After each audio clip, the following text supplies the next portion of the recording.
ministers of this country, speakers of this country. But we were missing you in the past.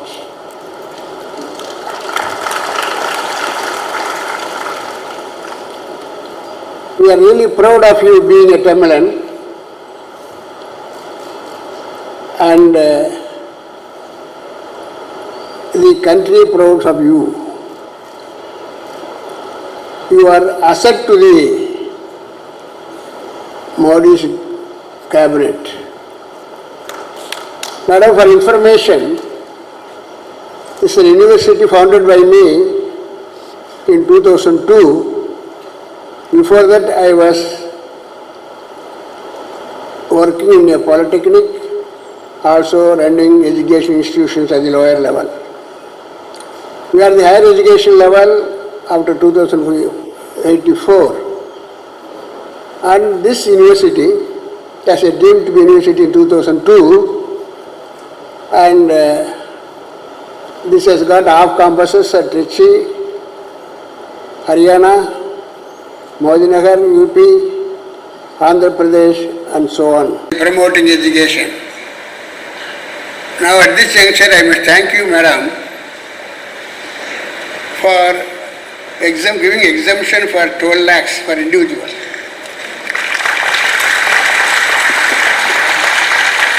It is again 12 lakhs. Again, our students this year placed 12,000 plus placement. SRM stands still on the first level because of our placement and research. Therefore, I must thank, because many of my students who have got job now, more than 1,000 companies have visited. 12,000 students are already placed. So many of the students who have got now, they are the salary of 15 to 44 lakhs per annum. These are all some pluses of the university, and to our best, this continue to grow in all respect by quality, standard, and also in providing job for them. So I am very happy to have our finance minister here. Of course, I am basically a nationalist.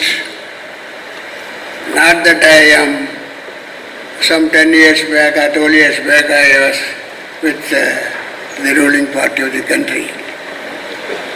Basically, I am nationalist.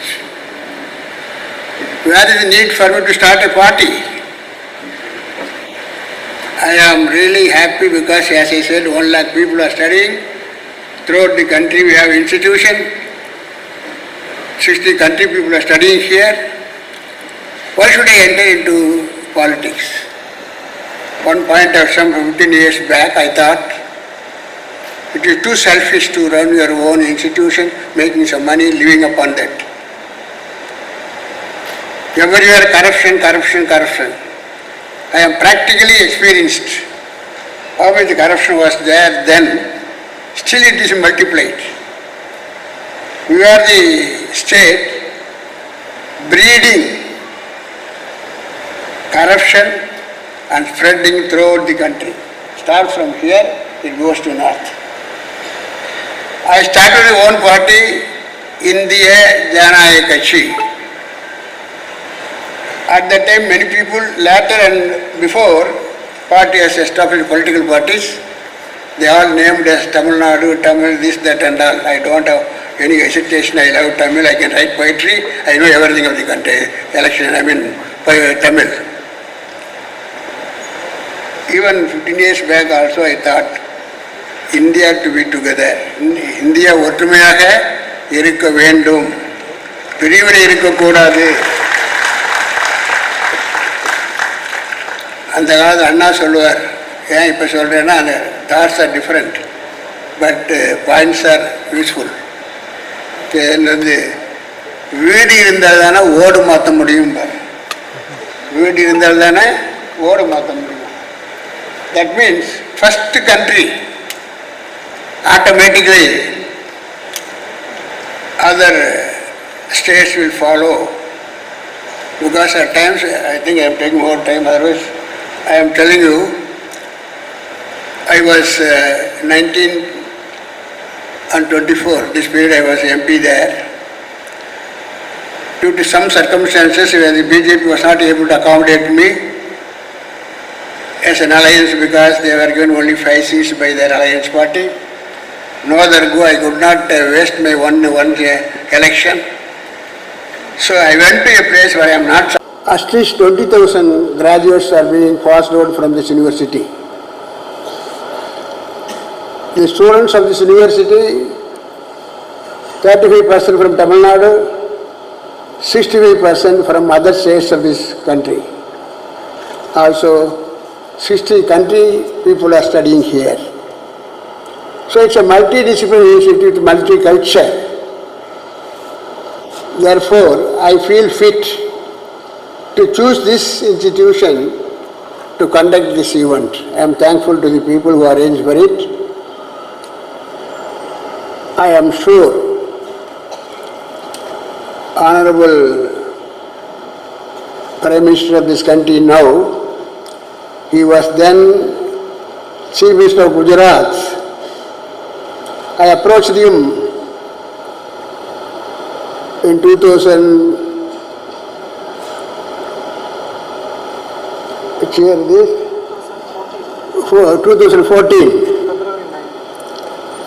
That's 9th February 2014. I used to call chief guests from different districts and different areas, from different states. I was then looking for a person to grace the convocation. Of my search, my people and me felt it is worth to have respected Modi ji, who was ruling Gujarat at that time. So we met him once, twice.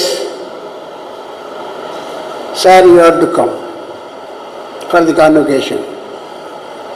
I have seen enough of chief guests for my university, but now we have our choice, our student choice is you are the chief guest to be there.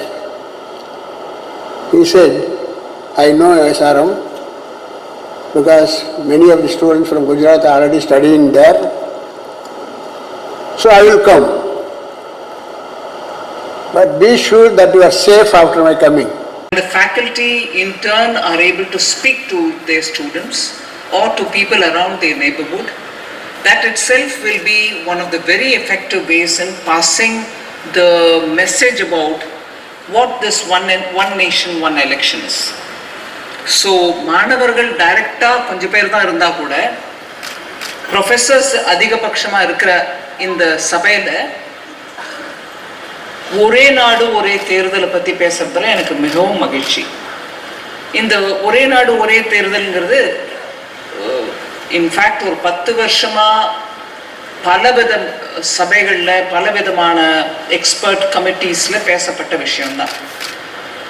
இத முதல்ல நம்ம நாட்டுக்கு எது நல்லதுன்ற அந்த கோணத்தில் நம்ம இந்த விஷயத்தை பார்த்து பேசி அதை புரிஞ்சுக்கிட்டா எதிர்ப்பு எங்கேருந்து வருது, அது எதனால் வருதுங்கிறது நம்மளுக்கு டெஃபினட்டாக ஈஸியாக புரிஞ்சிடும். இப்போது நம்ம நாட்டு அரசியல் எவ்வளோ தூரம் ஆயிடுச்சுன்னா, இப்போதான் ஆயிடுச்சா அப்படின்னு அடுத்தபடியாக கேள்வி கேட்குறவங்களுக்கு நான் பதில் சொல்கிறேன். ஆனால் நம்ம நாட்டு அரசியல் எவ்வளோ தூரம் போயிருக்குன்னா, அரசியல் ரீதியாக இருக்கக்கூடிய கருத்து வேறுபாடுகள் ஒரு பக்கம், ஆனா நாட்டு நலனுக்கோசம் சில விஷயங்கள் நம்ம முன்னெடுத்து வரும்போது அதுல கொஞ்சம் பாரபட்சம் இல்லாம அரசியல் ரீதியா யோசிக்காம, இன்னைக்கு எனக்கு அதுல இருந்து என்ன ஆதாயம் யோசிக்காம, இந்த நாட்டின் எதிர்காலத்திற்கு எது நல்லதுன்றதை யோசிச்சுக்கிட்டு முழுமையான ஆதரவு கொடுக்காட்டியும் கண்மூடித்தனமா எதிர்ப்பு தெரிவிக்காம இருந்தாலே ஒரு பெரிய மக்களுக்கு ஆற்றிய தொன்று அப்படின்னு நான் நினைக்கிறேன். கண்மூடித்தனமாக சில விஷயங்களை ஐயோ நம்ம ஆட்சியில இருக்கும்போது எடுத்துட்டு வரல, இவங்க எடுத்துட்டு வந்துடுறாங்க, அதனால இவங்களுக்கு நல்ல பேர் வந்துருமோ அப்படிங்கிற அந்த அளவுக்கு கூட கண்மூடித்தனமா சில சமயம் எதிர்க்கிறத பார்த்தா நமது மக்களுக்கு நம்ம ஆட்டும் தொன்று லிமிட்டெட் லெவல்ல தான் இருக்குமா, சில விஷயத்துல தான் கொடுப்போம், மீது எல்லாத்திலையும் மக்களை ஏமாத்துவோமா அப்படிங்கிற அந்த கேள்வியெல்லாம் நம்ம மனசுல வருது. அதனால இந்த விஷயத்தை நான் பத்தி பேசும்போது நாட்டின் நலனுக்கோசம் சில விஷயங்களை யோசிக்கணும் அப்படின்னு அந்த கருத்தோட நான் வரும்போது இந்த விஷயத்தை, இந்த ஒன் நேஷன் ஒன் எலெக்ஷனை ரொம்ப முக்கியமாக கருதுறேன். சரி, இது ஏதோ புதுசா மோதியை எடுத்துட்டு வராரா? இல்லைங்க. இந்த நாட்டில் 1970s வரைக்கும் ஆல்மோஸ்ட் டில் 60s பக்கா பார்லிமெண்ட் எலெக்ஷனோட அசம்பிளி எலெக்ஷன் நடக்கும். இது ஏதோ புதுசா ஐடியா இல்லை. அப்ப நடந்துச்சு, அப்ப நடந்துட்டு இருந்த போது யாருக்கும் எதிர்ப்பு இல்லை, இப்பதான் எதிர்ப்பா? சரி, இதுக்கு நடுவுல இந்த காலகட்ட இடையில இருந்த காலகட்டத்தில் இதை பத்தி பேசலையா? பேசணும். அதனால நான் சும்மா ஒரு பேக்ரவுண்டுக்கு சொல்றேன். அப்பப்போ அழுத்தத்தோட சொல்ல விஷயங்களை முன் வைக்கிறேன். அழுத்தத்தோட முன் வைக்கிற விஷயம் இப்போ ஆரம்பத்தில் என்னன்னா 1960s வரைக்கும் இந்த நாட்டில் இப்படிதான் ஓடிட்டு இருந்தது. ஒன் நேஷன் ஒன் எலெக்ஷன் தான். அப்ப யாருக்கும் அதுல எதிர்ப்பு இல்லை. அது ஒரு விஷயம். ரெண்டாவது, இப்ப கூட நம்ம பேசுற ஒன் நேஷன் ஒன் எலெக்ஷன்ங்கிறது பார்லிமெண்ட்டுக்கும் நாட்டின் பாராளுமன்றத்துக்கும் ஸ்டேட் அசம்பிளிஸுக்கும் நம்ம சட்டசபைக்கும் நடக்கக்கூடிய தேர்தல் ஒரே டைம்ல நடந்தா நல்லதுங்கிறமே தவிர panchayat, urban local body, municipalities, எங்க வார்டு கவுன்சிலர் அதை எல்லாத்தையும் சேர்த்து போட்டு ஒரே எலெக்ஷன் நடத்துங்கன்னு சொல்லலை. இது பார்லிமெண்ட்டுக்கும் அசம்பிளிக்கும் உரிய ஒன் நேஷன் ஒன் எலெக்ஷன் தான் நம்ம பேசுறது. ஸோ 2 பில்லு மூலமா இந்த சட்டத்தை எடுத்துட்டு வரதுக்கு முயற்சி பண்றோம். ஒன்று கான்ஸ்டிடியூஷனுக்கே அமெண்ட்மெண்ட். என்னது? சைமல்டேனியஸ் எலெக்ஷன்ஸ் நடத்தணும்னு சட்டத்தில் சில மார்ப்புகள் எடுத்துட்டு வரணும்.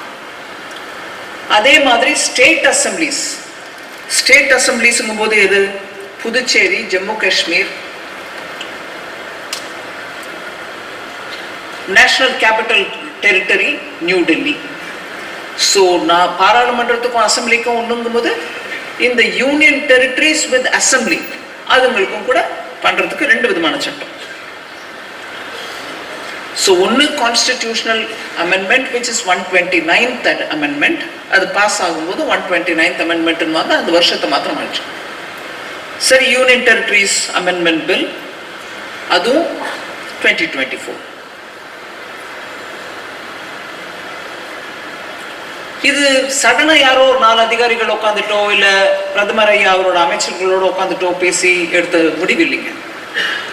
பலவித ஸ்டேஜஸ்ல பலவித குழுமங்கள் இதை பத்தி பேசியிருக்காங்க. சும்மா விரிவா உங்களுக்கு நான் சொல்லாம ஹைலைட் பண்றேன். அதை எதெல்லாம் கமிட்டி இதை பத்தி தீவிரமா ஆலோசிச்சு எடுத்திருக்காங்க. முதல்ல 29 நடக்கக்கூடிய பார்லிமெண்ட் எலெக்ஷனுக்கு அப்புறம் தான், அதாவது இன்னைக்கு நம்ம இருக்கிறது 2025, போன வருஷம் எலெக்ஷன் ஆச்சு. பார்லிமெண்ட்டுக்கு 2024 நடந்த எலெக்ஷனுக்கு அப்புறம் பார்லிமெண்ட்டுக்கு திருப்பி 2029 தான் எலெக்ஷன். அந்த எலெக்ஷனுக்கு அப்புறம் தான் ராஷ்டிரபதி, ஜனாதிபதி இந்த ஒன் நேஷன் ஒன் எலெக்ஷனோடைய ப்ராசஸை ஆரம்பிப்பாங்க. ஸோ நாளையிலேருந்தே இந்த ப்ராசஸ் வந்துட போகிறதா? அப்படின்னா ஸ்டேட் அசம்பிளிஸ் எல்லாத்தையும் ரத்து பண்ணிடுவீங்களா?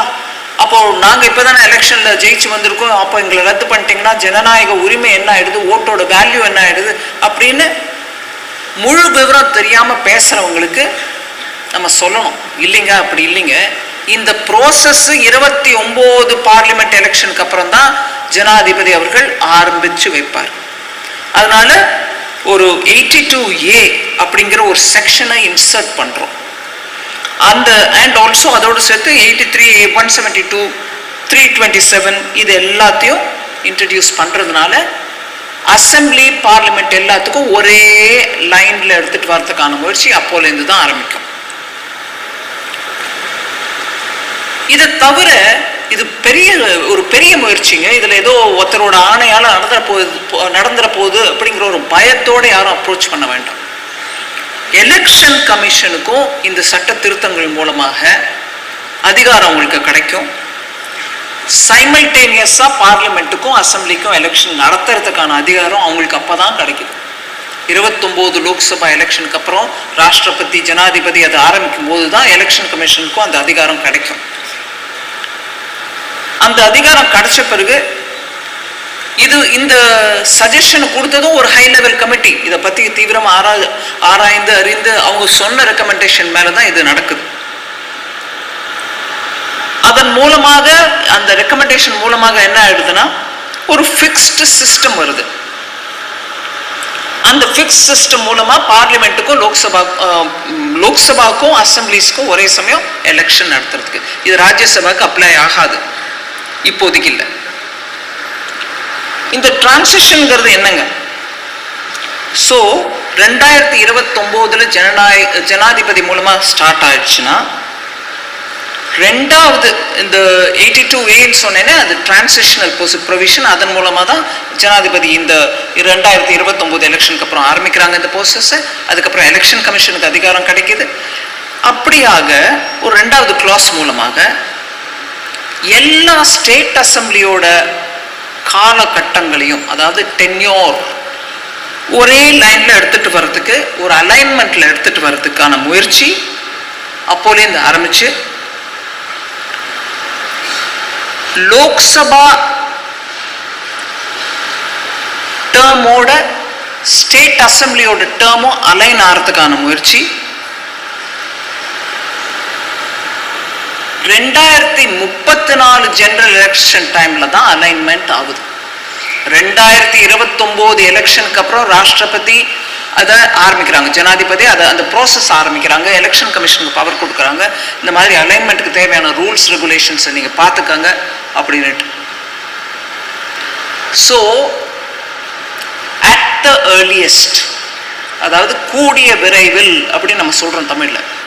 அந்த கூடிய விரைவில் அப்படிங்கிற அந்த கணக்கில் பார்த்தா கூட 2034க்கு முன்னாடி இது இம்ப்ளிமெண்ட் பண்ணுறதுக்கு இல்லை.